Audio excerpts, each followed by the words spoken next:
Halo, perkenalkan nama saya Aldrian Rizky Kusuma dengan NIM 12 17 05 004 dalam mata kuliah Inteligensi Buatan dan juga mata kuliah Deep Learning. Di sini saya akan mendemokan kode program untuk UAS yang dimana kode program di sini saya menggunakan algoritma neural network dengan bahasa pemrograman Python dan menggunakan library Keras dengan backend TensorFlow, yang dimana di sini saya akan melakukan prediksi data pasien apakah mengalami diabetes atau tidak selama 5 tahun terakhir.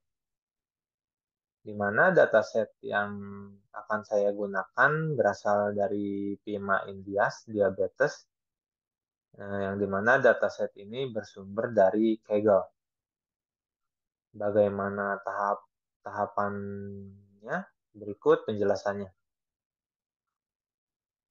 Baik, kita langsung saja penjelasan yang pertama, di mana di sini proyeknya akan saya implementasikan pada Jupyter Notebook. Jadi, apa saja sih yang harus diimportkan untuk menggunakan proyek ini? Di sini saya akan mengimportkan Pandas, yang di mana Pandas ini akan saya gunakan untuk menampilkan data. Lalu di sini ada NumPy dengan function floattext, yang dimana saya akan menggunakan untuk meload data dari dataset. Kemudian di sini akan mengikuti beberapa library dari model Keras itu sendiri. Yang pertama ada Keras model. Di sini saya import function sequential. Lalu ada dari Keras layer, saya inputkan function dense, yang dimana kedua function tersebut akan saya gunakan untuk proses Tipora dari permodelan Keras nantinya setelah kita menginputkan library yang dibutuhkan. Selanjutnya kita akan masuk kepada tahap selanjutnya, yaitu meload data ke dalam proses yang dimana di sini kita gunakan dataset untuk menyimpan nilai dari dataset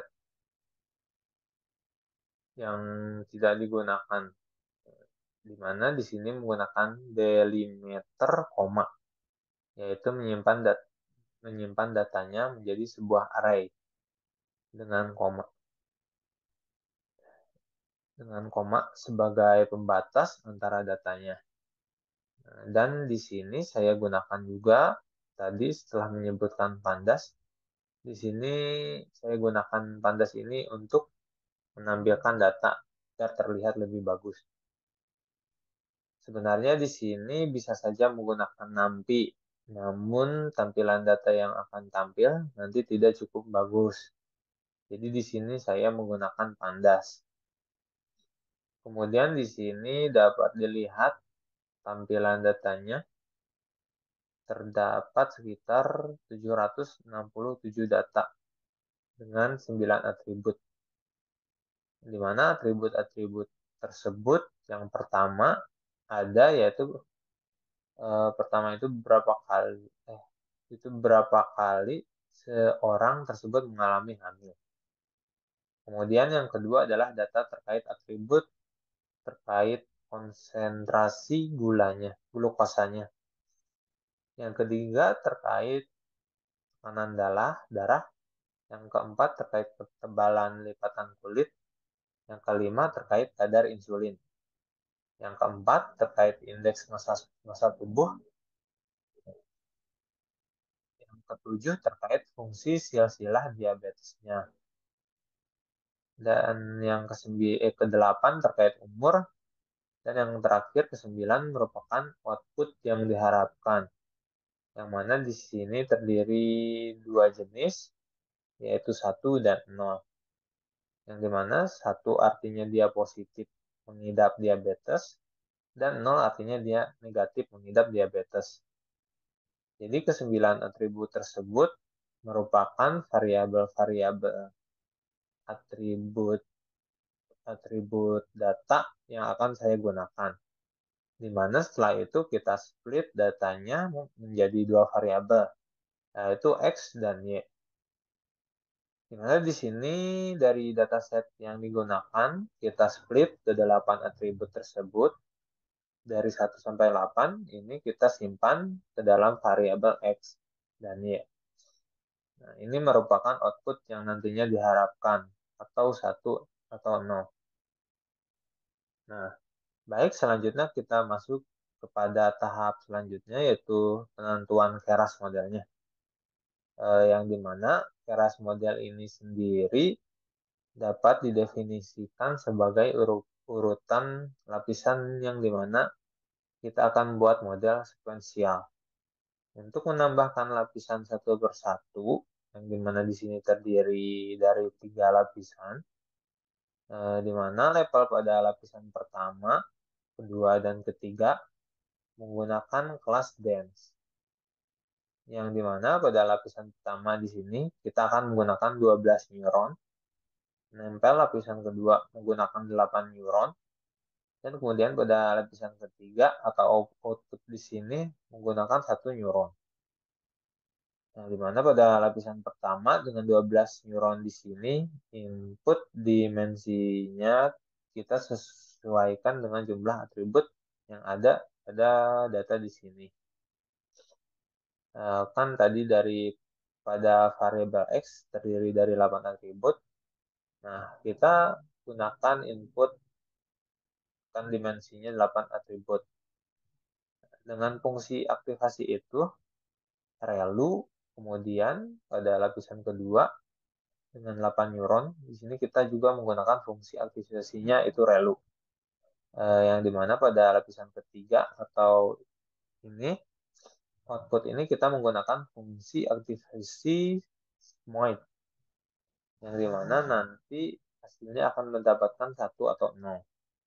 Jadi dengan fungsi sigmoid ini, kita akan memudahkan untuk pembulatan hasilnya, yaitu 1 atau 0.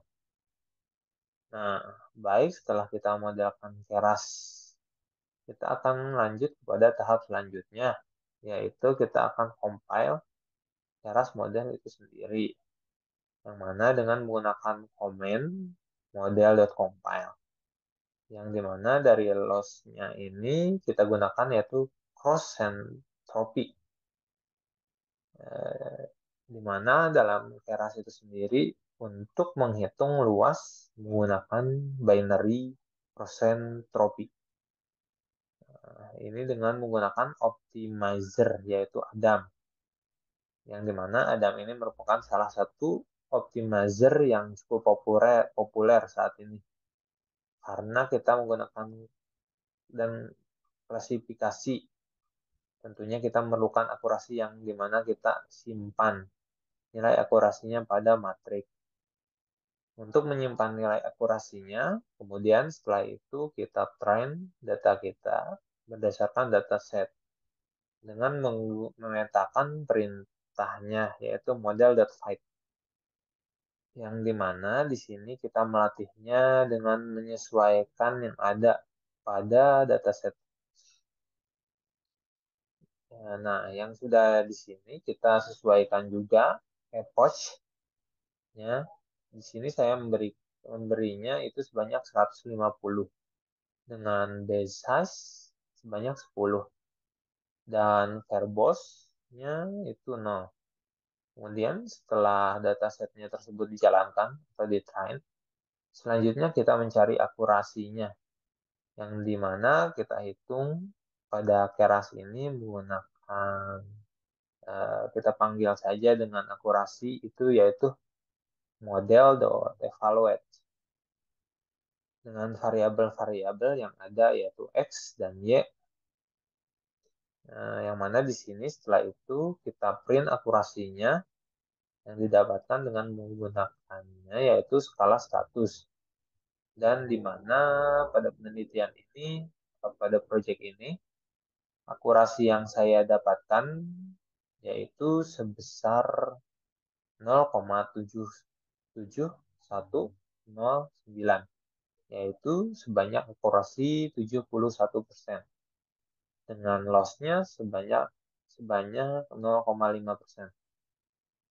Setelah tadi mendapatkan hasil akurasinya sebesar 71%, kita masuk pada tahap selanjutnya, yaitu tahap prediksi, di mana sesuai dengan judul pada tugas proyek saya kali ini, di sini setelah didapatkan hasil tadi 71%, kita lakukan proses prediksi, di mana di sini pada keras kita juga melakukan prediksi dengan memanggil function yaitu predicted.create dan nilai datanya.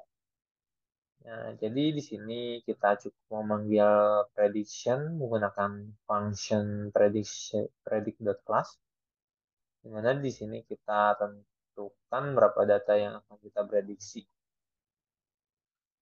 Nah, sebagai contoh, di sini saya sudah memprediksi 10 data. Yang dimiliki ini merupakan range data yang dimana di sini merupakan hasilnya dan ini merupakan hasil prediksinya yaitu expected 1. Berdasarkan data yang pertama ini didapatkan output 1 dan berhasil diprediksi 1 juga. Dan di sini merupakan contoh 10 prediksi yang sudah saya lakukan berdasarkan akurasi yang tadi saya dapatkan, yaitu sebanyak 71%. Nah, mungkin sekian penjelasan yang saya dapat berikan mengenai proyek kali ini. Mohon maaf bila ada kesalahan. Assalamualaikum warahmatullahi wabarakatuh.